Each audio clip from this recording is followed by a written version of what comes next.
یہ کہتے ہیں کہ حضرت روزے کی حالت میں مجھ سے مشت زنی یعنی ہینڈ پریکٹس ہو گئی ہے، تو کیا میرا روزہ ٹوٹ گیا یا نہیں؟ اگر ہاں تو کیا اس روزے کی مجھے صرف قضا کرنا پڑے گی یا کفارہ بھی دینا پڑے گا؟ اور پلیز اس بری عادت سے بچنے کا مجھے کوئی طریقہ بھی بتا دیجئے۔ بسم اللہ الرحمن الرحیم۔ تو دیکھیں اس مسئلے کو آپ سب بہت اچھی طرح ذہن نشین فرما لیں کہ مشت زنی یعنی ہینڈ پریکٹس یہ ایک ایسا فعل ہے جو روزے کی حالت میں ہو یا روزے کے علاوہ ہو، بہرحال یہ ناجائز و حرام ہے، اور مشت زنی کرنے والا سخت گناہگار مستحق عذاب نار بھی ہوتا ہے۔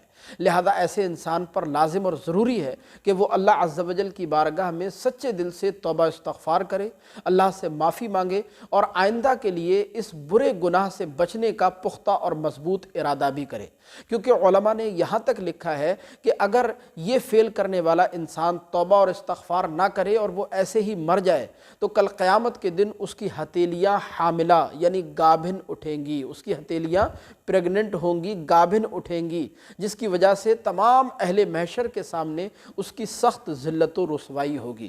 لہذا بہتر یہ ہے کہ جتنی جلدی ہو سکے اس فعل قبیح سے انسان کو توبہ کر لینی چاہیے۔ باقی اس سے بچنے کے 2-3 طریقے ہیں، اگر آپ اس پر عمل کر لیں تو انشاءاللہ اس بری عادت سے مکمل طور پر آپ بچ جائیں گے۔ پہلی چیز تو یہ کہ اپنی صحبت کو آپ پاک صاف رکھیں۔ صحبت کا مطلب یعنی گندے دوستوں سے، گندی صحبتوں سے اپنے آپ کو بچائیں، کیونکہ بعض اوقات گندی صحبتیں، برے یار دوست بھی گناہوں کا سبب بنتے ہیں۔ اس کے علاوہ گندے خیالات سے اپنے ذہن، اپنے دل دماغ کو پاک صاف رکھیں، اور اس کے لیے موبائل پر فحش ویڈیوز، گندی ویڈیوز، گندا مواد دیکھنے سے، گندے گانے وغیرہ سننے سے مکمل طور پر اجتناب کرنا ضروری ہے۔ اس کے علاوہ جو گرم غذائیں ہیں یا وہ غذائیں جو شہوت پر انسان کو ابھارتی ہیں، ان سے پرہیز کرنے کی ضرورت ہے۔ اسی طرح نمازوں کی کثرت کیجیے، نمازوں کی پابندی کیجیے، قرآن پاک سے دل لگائیے، اگر قرآن پاک پڑھے ہوئے ہیں تو قرآن پاک کی تلاوت کیجیے، اور اللہ تبارک و تعالیٰ سے اپنا تعلق مضبوط کیجیے، اللہ سے دل لگائیے، اور مکمل طور پر اللہ عز و جل کی بارگاہ میں توبہ اور استغفار کیجیے۔ باقی رہا روزے کا مسئلہ، تو دیکھیں روزے کی حالت میں اگر کسی نے مشت زنی یعنی ہینڈ پریکٹس کر لی اور اس سے انزال ہو گیا، منی خارج ہو گئی، تو اس سے آپ کا روزہ جاتا رہے گا، روزہ فاسد ہو جائے گا، روزہ ٹوٹ جائے گا، روزہ ختم ہو جائے گا۔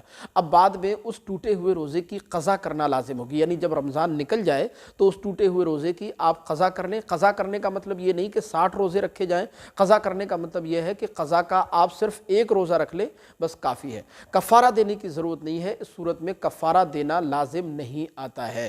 تو خلاصہ کلام یہ ہے کہ روزے کی حالت میں مشت زنی کرنے سے روزہ ٹوٹ جاتا ہے، روزہ ختم ہو جاتا ہے، کفارہ دینا لازم نہیں آتا، صرف اس ٹوٹے ہوئے روزے کی قضا کرنا لازم ہوتی ہے۔ اللہ تبارک و تعالیٰ کی بارگاہ میں دعا ہے اللہ عز و جل ہم سب کو نیک اعمال کرنے کی توفیق عطا فرمائے، رمضان کی پابندی کرنے کی توفیق عطا فرمائے۔ آپ سے گزارش ہے کہ اس کلپ کو آگے ضرور شیئر فرمائیے گا۔ مزید اسی طرح کے مسائل جاننے کے لیے چینل کو سبسکرائب کر کے ضرور رکھیے گا۔ السلام علیکم ورحمۃ اللہ۔